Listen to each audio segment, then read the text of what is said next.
Alors, question qui vous est posée souvent, devant une dyspnée paroxystique, quels sont les signes qui sont évocateurs d'un asthme? Eh bien là, vous avez un certain nombre de points qui sont ici rappelés. Le caractère paroxystique de la dyspnée, brutale. Hein. La dyspnée et expiratoire sifflante. Les points importants, sifflante, s'il n'y a pas le mot sifflant, pouf, il n'y a pas le point.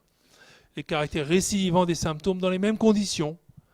Le sujet qui vous dit, bah, écoutez, à chaque fois que je vais chez la grand-mère qui a un chat, je ne sais pas pourquoi, mais j'étouffe. Bah oui, c'est ça. Donc ça, c'est le caractère assez évocateur.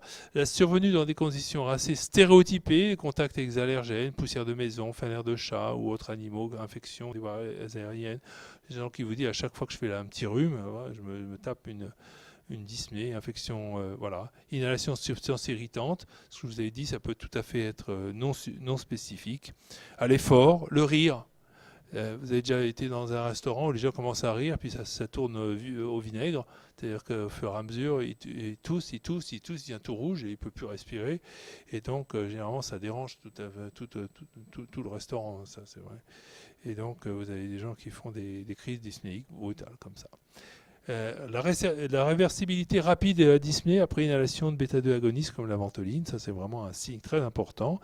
Et le contexte atopique, atopique qui veut dire donc allergie IgE médiée, eh bien le contexte atopique est un phénomène, enfin est un argument important, mais qui n'est pas du tout constant parce que vous avez des asthmes qui ne sont pas allergiques. Hein. Donc dites-vous qu'effectivement, si vous avez quelqu'un qui vous dit, ben, moi je fais le rhume des foins tous les ans, j'ai de l'eczéma, etc.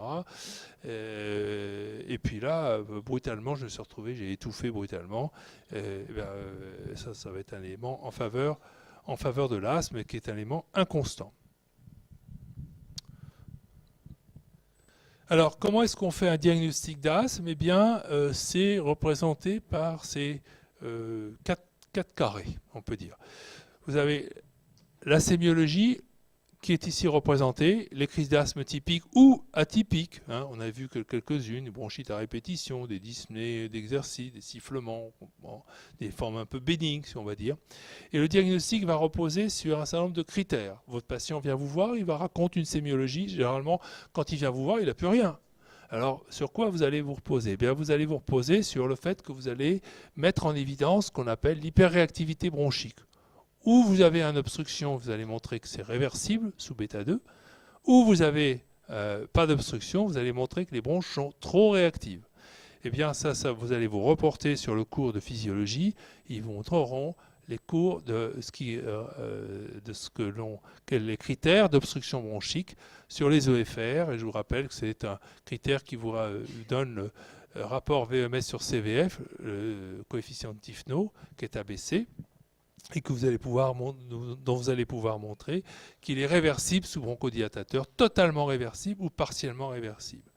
Et quand vous avez des sujets qui ont des EFR de base qui sont normales, la seule chose que vous devez démontrer, c'est que cette fois-ci, non pas qu'ils ont des EFR bien sûr normales, mais le fait que vous puissiez déclencher chez eux, vis-à-vis d'un agoniste particulier qui sera ici la métacholine, eh ben vous allez déclencher à des doses qui normalement ne doivent rien vous faire, vous allez déclencher un bronchospasme qui sera réversible sous ventoline, ce qui s'appelle le test de réversibilité. Donc là, je vous demande de vous rapporter au cours de physiologie qui vous permettra d'avoir cette deuxième partie en grisé.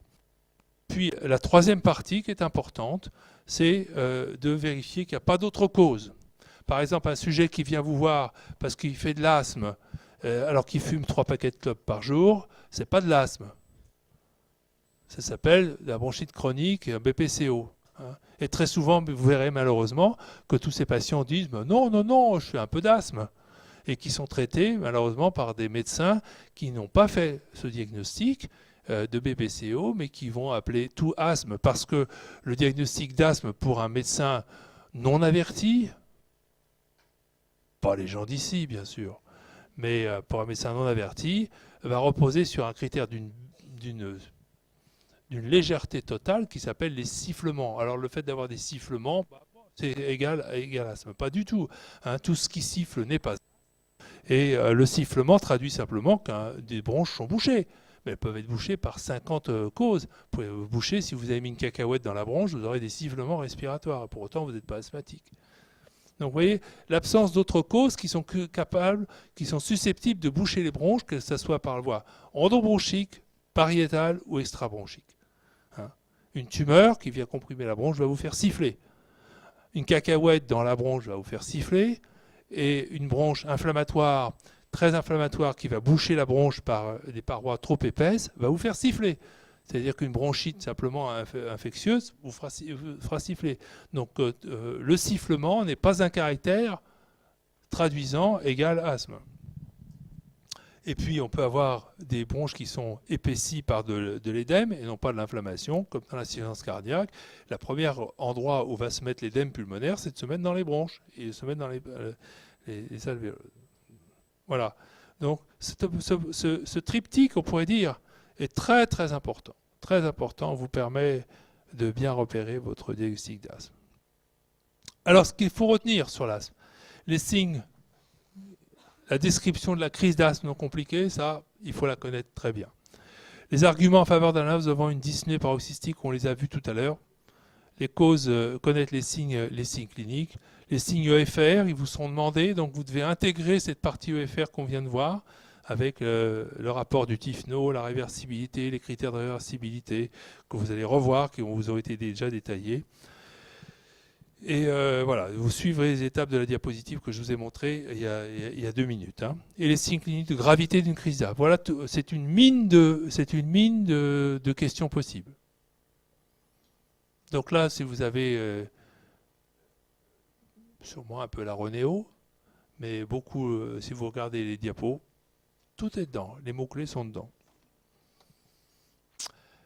Alors parlons d'une autre maladie qui fait partie de ça en bronchique, la BPCO. Alors c'est quoi la BPCO? La bronchopneumopathie chronique obstructive. C'est en fait la conséquence de l'inflammation chronique des bronches qui est engendrée par ce fléau national et national qui représente le tabagisme. Je suis sûr qu'aucun d'entre vous ne fume maintenant parce que ça génère une maladie terrible, parce qu'elle est terrible, parce qu'elle est lente, c'est un poison lent. Ça met des années à se développer et c'est pas réversible. Alors, c'est à l'inverse de l'asthme, vous voyez, où on a déjà dit des mots importants, le caractère non réversible. C'est-à-dire c'est une obstruction bronchique qui est d'origine inflammatoire, comme l'asthme, mais qui va se traduire dans les formes caractéristiques par une obstruction bronchique non réversible ou peu ou pas réversible. Et dont la cause principale, le tabagisme. Il y a à peu près, on estime entre 12 et 20% des BPCO qui ne sont pas dus au tabac, mais tant qu'on aura cette espèce de fléau terrible qu'est le tabagisme, c'est vrai que tout est écrasé. C'est un petit peu le problème de notre spécialité, la pneumologie, qui pendant des années, jusque dans les années 50, était complètement submergée, comme le sida a submergé les infections au début des années 70. Finalement, nous, on a été submergés pendant des années, pendant des décennies, par ce fléau terrible qui était la tuberculose, qui faisait que les gens mouraient très tôt, que c'était la dame aux camélias, etc. Bon, et ça a généré d'ailleurs énormément d'œuvres artistiques, hein, toute une jeunesse qui était décimée par la tuberculose. Hein, bon. Et puis, heureusement, c'est parti. Puis, on a connu toute une jeunesse qui a été décimée par l'HIV. Et heureusement, les médicaments et la prévention ont largement contribué à transformer la situation. Et aujourd'hui, on est décimé par ce foutu fléau qu'est le tabagisme. Plus facile théoriquement à combattre, mais tant qu'il y aura des intérêts économiques importants, eh bien, ça sera difficile.